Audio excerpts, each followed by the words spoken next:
بسم اللہ الرحمن الرحیم۔ السلام علیکم۔ امید کرتی ہوں کہ آپ سب خیریت سے ہوں گے۔ میری دعا ہے اللہ تعالیٰ سے کہ آپ کو ہر پریشانی غم سے دور رکھے، خوش اور آباد رہیں، آمین۔ حقیقی کہانی میں ایک بار پھر خوش آمدید۔ آج کی کہانی ہمیں بھیجی ہے عدیل صاحب نے ناظم آباد سے۔ عدیل صاحب نے اپنے بچپن کا واقعہ ہمیں بتایا ہے کہ جب ان کی عمر 10 سے 12 سال تھی، وہ اور ان کے دوست ایک مدرسے جایا کرتے تھے قرآن پڑھنے۔ 3 بجے اسکول سے آنے کے بعد وہ مدرسے جاتے تھے۔ وہ جن قاری صاحب سے قرآن پڑھتے تھے ان کے پاس اور بھی بچے آتے تھے۔ تقریباً 8 سے 10 بچے ان کے پاس اس ٹائم قرآن پڑھتے، اس کے بعد بچے چلے جاتے۔ میں اور میرا دوست اکثر سنا کرتے کہ ہمارے چلے جانے کے بعد ان کے پاس دوسرے بچے بھی آتے تھے۔ ان کے پاس کون بچے آتے تھے یہ آج تک ہم معلوم نہ کر سکے۔ ایک دن میں اور میرا دوست ہم نے پلان کیا کہ ہم آج گھر نہیں جائیں گے، بلکہ یہیں چھپ کر دوسرے بچوں کو دیکھیں گے کہ کون قرآن پڑھنے قاری صاحب کے پاس آتا ہے۔ ہم وہیں مدرسے کے باہر درخت کے پیچھے چھپ گئے۔ جب ہمارے ساتھ والے بچے چلے گئے تو میں اور میرا دوست ہم مدرسے کی دیوار پھلانگ کر جہاں ہم قرآن پڑھتے وہاں ہم کھڑکی سے قاری صاحب کو دیکھنے لگے۔ بہت دیر گزر گئی تو ہم نے دیکھا کہ وہاں کوئی نہ آیا۔ کافی دیر گزرنے کے بعد ہم وہاں سے جانے ہی لگے تھے کہ ہمیں احساس ہوا کہ قاری صاحب کسی کو قرآن پڑھا رہے ہیں۔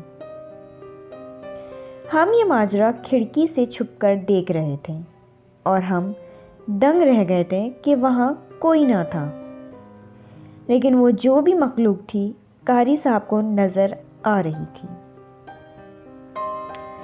ایسا لگ رہا تھا کہ وہ ان سے مانوس ہو۔ ان کو بہت پیار سے وہ پڑھا رہے تھے۔ کوئی شرارت کرتا تھا اور پیار سے ڈانٹ بھی رہے تھے۔ میں اور میرا دوست ہکا بکا ایک دوسرے کو دیکھ رہے تھے کہ ہمیں لگا کہ کوئی ہمیں پیچھے سے دیکھ رہا ہو۔ میں نے پلٹ کر دیکھا تو مجھے ایک دم سے جھٹکا لگا اور میں زمین پر گر گیا۔ میرا دوست چلاتا ہوا قاری صاحب کو پکارنے لگا۔ قاری صاحب ایک دم اٹھے اور باہر آ کر مجھے اٹھایا، پانی پلایا اور مجھے اور میرے دوست کو اندر لے گئے۔ ہم نے قاری صاحب کو سارا ماجرا بتایا۔ قاری صاحب نے کہا کہ اچھا تو تم لوگ چھپ چھپ کر مجھے دیکھ رہے تھے۔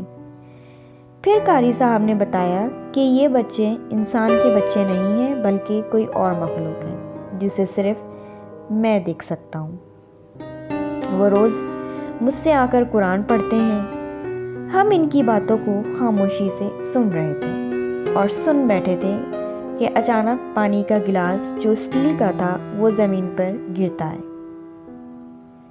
قاری صاحب نے جب یہ دیکھا تو اس کو پیار سے ڈانٹنے لگے اور کہنے لگے کہ نہ کرو تنگ، میرے شاگرد بیٹھے ہیں، آپ لوگ جاؤ یہاں سے، وہ ڈر رہے ہیں۔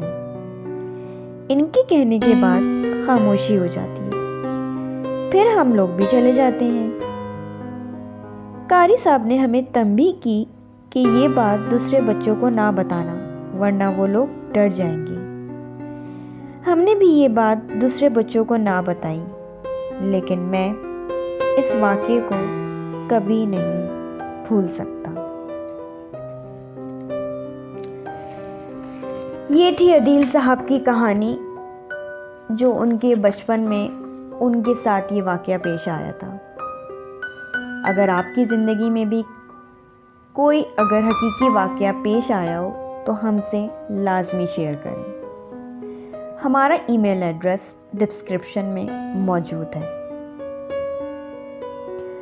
آخر میں اللہ تعالیٰ سے دعا ہے کہ اللہ تعالیٰ ہم سب کو اپنی حفظ و امان میں رکھیں، آمین۔ کہانی اچھی لگی ہو تو لائک کر دیجیے گا اور ہمارے چینلز کو لازمی سبسکرائب کر دیجیے گا۔ آپ سب لوگوں کا بہت شکریہ.